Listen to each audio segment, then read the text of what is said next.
कैसे हैं आप लोग। स्वागत है आपका आपके यूट्यूब चैनल यरमनी क्लासेस में। आज हम देख रहे हैं इंडियन ज्योग्राफी का हम पहला पार्ट डिस्कस करेंगे और इसमें कुछ महत्वपूर्ण क्वेश्चन बनते हैं।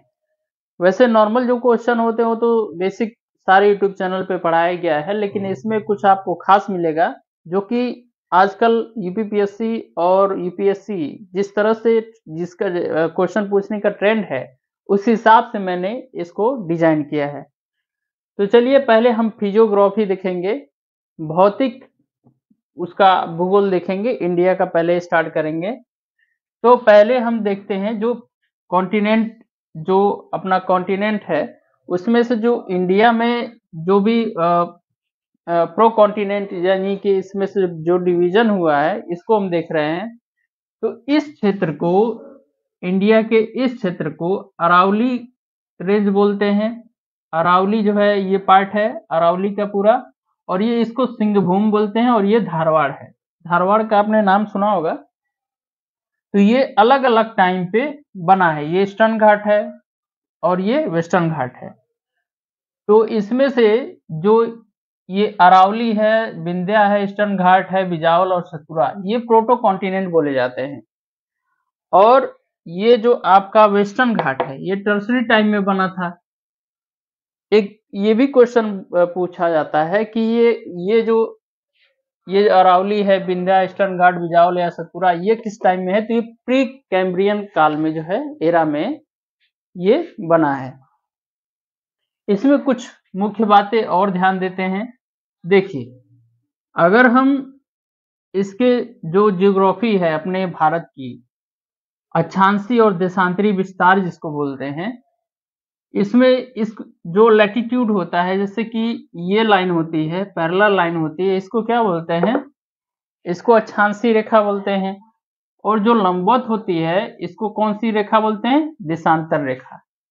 तो इन दोनों के मेल से अगर कोई पॉइंट अगर डिसाइड होता है, जैसे मान लीजिए ये हो गया देशांतरी रेखा और ये हो गई अक्षांशीय रेखा, ये दोनों लाइंस जिस पॉइंट पे कट करती हैं, ये क्या बताता है कि अपने अर्थ पे इसकी स्थिति क्या है, कितना नॉर्थ में है, कितना ईस्ट में है, कितना वेस्ट में है, ये स्थिति बताती है।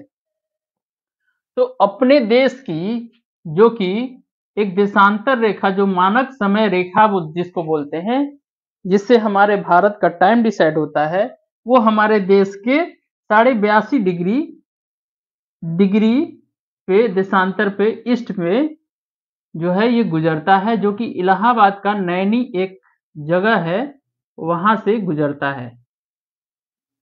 82.5 डिग्री, 82 डिग्री पॉइंट 1 बाई, इसको जो है हम लिख देते हैं 30 मिनट।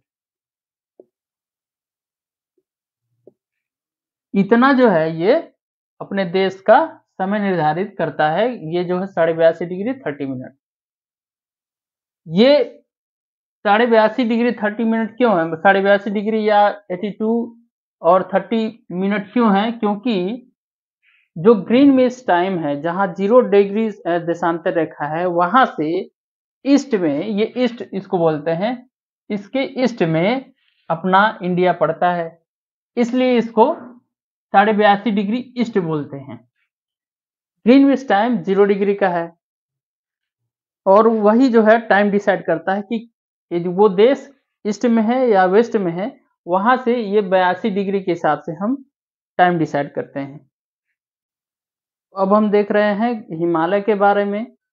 हिमालय में जो श्रेणियां पाई जाती हैं वो एक होता है ट्रांस हिमालय, उसके बाद ग्रेट हिमालय, फिर मिडिल हिमालय और ये शिवालिक हिमालय।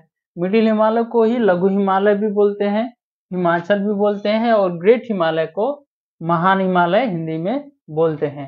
ट्रांस हिमालय बेसिकली कुछ नहीं होता है। ट्रांस हिमालय मतलब ग्रेट हिमालय के पीछे वाला जितना भी हिमालय का पार्ट है उसको हम बोलते हैं ट्रांस हिमालय। अच्छा, ग्रेट हिमालय की जो अगर विशेषता की बारे में बात करें तो इसमें जो भी ऊंचे ऊंचे पर्वत शिखर हैं वो यही ग्रेट हिमालय में ही मिलते हैं। तो ये किस चीज का बना है, तो ये क्रिस्टलाइन रॉक का बना हुआ है। और इसमें जो श्रेणियां पाई जाती हैं, ऊंचे ऊंचे पर्वत पाए जाते हैं, वो कौन कौन से हैं? तो एवरेस्ट भी इसी में पाया जाता है, मकालू भी ग्रेट हिमालय में है, कंचनजंगा रेंज भी क्या है, इसी में पाया जाता है। ये आपको पता ही होगा कि ये एवरेस्ट सबसे ऊंची चोटी है। और मिडिल हिमालय की बात करें, मिडिल हिमालय का जो स्ट्रक्चर है वो डिसकंटिन्यूअस स्ट्रक्चर है, मतलब कि कटा फटा है, ऐसा नहीं कि कंटिन्यूअस रेंज है, कहीं कम है, कहीं ज्यादा है, कहीं कम है, इस तरह से यहाँ पे रेंजेस पाए गए हैं, स्ट्रक्चर पाए गए हैं। तो रेंजेस यहाँ पे जो मिलते हैं, इसमें सारे रेंजेस जो आप तरह तरह का फेमस जगह सुने होंगे, मसूरी है, नागा तिब्बा है, धौलाधर है, फिर पंजाल, इसी मिडिल हिमालय में ही आपको पाया जाता है। शिवालिक की बात करें तो शिवालिक सबसे ये लगभग सबसे ग्राउंड स्तर पे अगर देखा जाए, सबसे नीचे का जो रेंज है वो शिवालिक है। और ये किसकी वजह से बना है? ये जो है ये मलबा ओलाइड डिपोजिशन की वजह से बना है, ना कि ये रेंजेस की वजह से बना है। यहाँ से जो नदियां जो होगी, आप मलबा वहां से ओलाइड जो है वहां से फ्लो करके आया और ये नीचे डिपॉजिट होता गया, जिसकी वजह से शिवालिक जो है बन गया। और शिवालिक रेंज गंडक रिवर है, उसके बाद डिसअपियर हो जाती है, मतलब उसके बाद दिखाई नहीं देती है। इन सब की और भी खूबियां हैं जो कि हम आने वाले वीडियो में और भी डिस्कस करेंगे। और भारत की फिजियोग्राफी जो कि अक्षांशीय और देशांतरी विस्तार है, उसके बारे में हम अगली वीडियो में देखेंगे।